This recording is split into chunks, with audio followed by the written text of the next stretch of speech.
저는 대학교를 졸업한 지 6개월 만에 취직에 성공했습니다. 나름 빠르게 취업에 성공했다 생각해서 자신만만한 취준생이었는데 입사하고 나서 멘탈이 완전 나가버렸습니다. 제가 지금까지 해본 거라고는 포트폴리오 준비하면서 만들어본 캐릭터가 전부였고 애니메이션뿐만 아니라 엔진 작업이나 게임 테스트, 버그 수정 관련해서는 아는 게 하나도 없었습니다. 그러다가 실수라도 한번 하는 날에는 자책하면서 한없이 작아지는 날도 있었습니다. 회사 가서 내가 과연 일을 잘할 수 있을까? 막막하고 두려우시죠? 누구나 겪어보지 못한 것들에 대해서 걱정을 하게 되는 것 같아요. 오늘은 제가 회사를 다니면서 어떤 실수를 했는지 이야기해보고 또 어떻게 극복했는지 이야기해보려고 합니다. 영상 끝까지 보시고 여러분들은 제가 했던 실수를 반복하지 마세요. 제가 정말 큰 실수를 한 적이 있었는데요. 심지어 이때는 완전 신입 때도 아니었어요. 주니어인데도 불구하고 저는 좋은 기회로 비중 있는 캐릭터를 맡아서 하는 일이 있었어요. 진짜 열심히 해서 잘해봐야겠다는 생각으로 열정이 가득 차 있었어요. 공격 스킬만 30개가 넘어가고 걷기, 달리기, 기본 동작들, 그리고 감정 표현들 이런 클립들을 모두 다 하면 100개 가까이 되는 모션들을 만들어야 했습니다. 공격 모션만 2달 넘게 작업했던 것 같은데 애니 작업 마감이 며칠 안 남았는데 그때서야 제 실수를 발견하고 작업한 파일 전체를 수정해야 하는 일이 생겨버렸습니다. 어떤 세팅이 가장 효율적인지 테스트를 해보느라 파일을 여러 번 수정하다가 2차본을 반대편으로 복사하는 과정에서 본툴을 사용하지 않고 저도 모르게 인터페이스 바깥에 나와 있는 미러로 본을 복사하는 실수를 해버린 것입니다. 이 본툴에 있는 미러만 사용해서 본을 복사해야 하는 이유가 있는데요.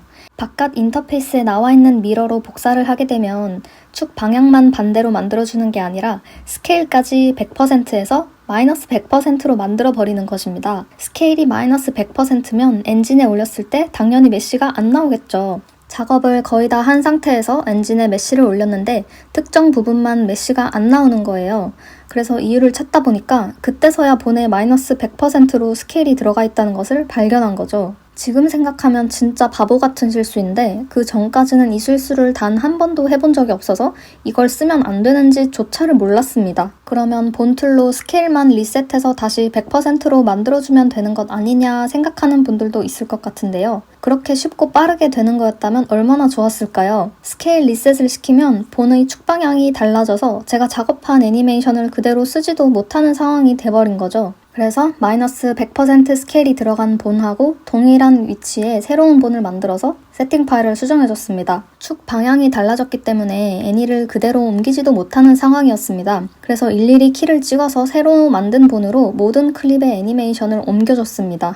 이게 저 혼자 수정하는 일로 끝나면 정말 다행인데 연출팀까지 제가 세팅한 파일로 작업을 진행하기 때문에 제 실수 때문에 다른 팀에게까지 영향을 줘서 더욱 멘탈이 나갔던 실수였습니다. 그때는 또 무슨 오기가 있었는지 다른 분들이 수정하는 거 도와준다고 하셨는데 내가 잘못한 거니까 내가 다 고치겠다고 이야기를 하고 결국에 혼자서 노가다 하면서 2주 동안 수정을 했습니다. 그냥 다른 사람 도움 받고 좀 빨리 끝내는 게 회사 입장에서도 나았을 텐데 말이에요. 만약에 제가 이 애니메이션 들어가기 전에 세팅 파일이 완료됐을 때 엔진에 먼저 올려서 테스트만 해봤어도 본에 스케일이 들어간 이 실수를 작업 들어가기 전에 발견했을 거예요. 이때 이후로는 스킨 작업이 완료되면 꼭 엔진에 먼저 파일을 올려서 잘 나오는지 확인하는 습관이 생겼습니다. 지금 보면 너무 당연한 것들인데 신입 시절에는 모르는 것 투성이었던 것 같아요. 이렇게 큰 실수를 한번 하고 나면 머리에 완전히 박혀서 2번 다시는 같은 실수를 반복하지 않겠죠? 그런데 자잘한 실수나 중요도가 조금 낮은 것들은 실수해도 또 반복해서 실수할 수도 있더라고요.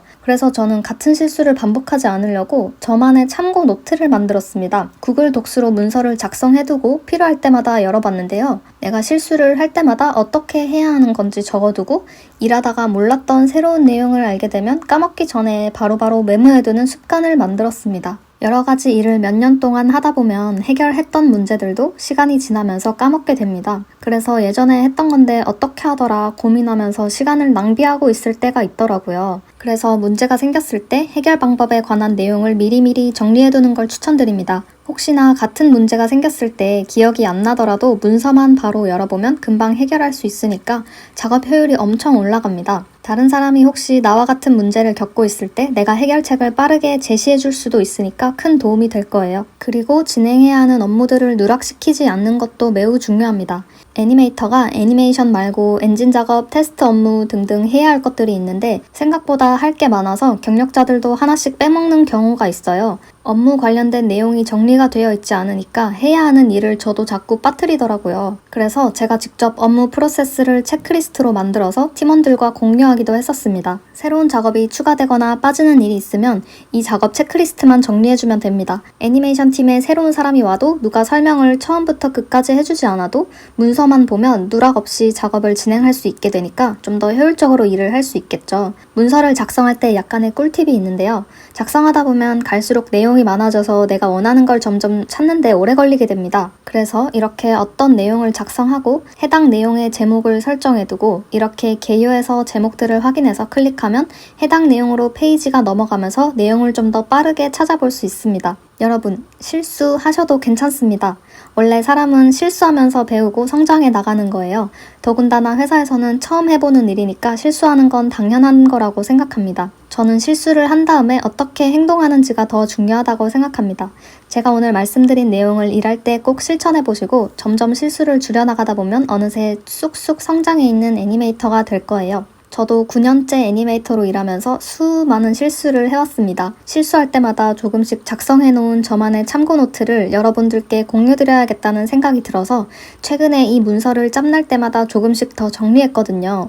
저한테 과외나 강의를 요청하시는 분들이 많아서 정말로 딱 필요하신 10분께만 원데이 클래스를 진행해보려고 합니다. 강의 내용은 기초적인 부분에서 실수할 수 있는 것들, 독학으로 공부할 때 혼자서는 알기 힘든 부분들, 여러 가지 문제 상황을 직접 해결하면서 얻은 꿀팁들을 알려드릴 예정이니까 취업 준비 중인 취준생분들, 이제 막 취직하신 신입분들께 이 강의를 추천드립니다. 원데이 클래스와 관련된 내용이 궁금하신 분들은 고정 댓글에 링크를 클릭해서 확인해주세요. 회사에 입사했을 때 하는 모든 것들이 처음이라 긴장도 되고 매일매일이 고비를 넘는 기분이었습니다. 힘들게 일하다가 화장실로 가서 몰래 좀 울기도 하고 다시 조용히 자리로 돌아와서 일했던 기억이 떠오릅니다. 힘들지만 나를 개선하려고 노력했던 날들이 지금의 저를 만들어줬다고 생각합니다. 신입 애니메이터로 취직해서 제가 걸어왔던 길, 앞으로 함께 걸어가실 분들을 위해서 앞으로도 도움되는 영상을 많이 만들려고 하니까 구독 누르시고 함께 파이팅 하면 좋을 것 같아요. 오늘 영상도 시청해주셔서 감사드리고 다음 영상으로 찾아오겠습니다.